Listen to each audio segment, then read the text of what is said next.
Ayon sa Armed Forces of the Philippines o AFP, namataan nila ang presensya ng mga Chinese warships habang isinasagawa ang joint military drills ng Pilipinas, US, Japan at Australia sa West Philippine Sea o WPS.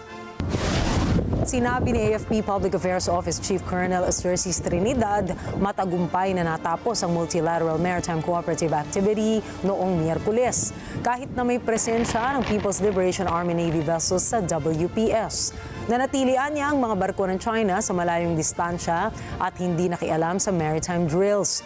Nagsagawa ng communication check exercises, maritime domain awareness and contact reporting at iba pang drills ang mga tauhan ng BRP Jose Rizal ng Pilipinas, HMAS Hubbard ng Australia, JS Azikuzuki ng Japan at US Benfold ng Estados Unidos. Dagdag ni AFP Chief General Romeo Bronner Jr., layo ng aktibidad na ito na gawing matibay ang kooperasyon sa pagitan ng apat na bansa para mapanatili ang kaligtasan sa paglalayag sa Indo-Pacific region at insunod na rin sa international laws.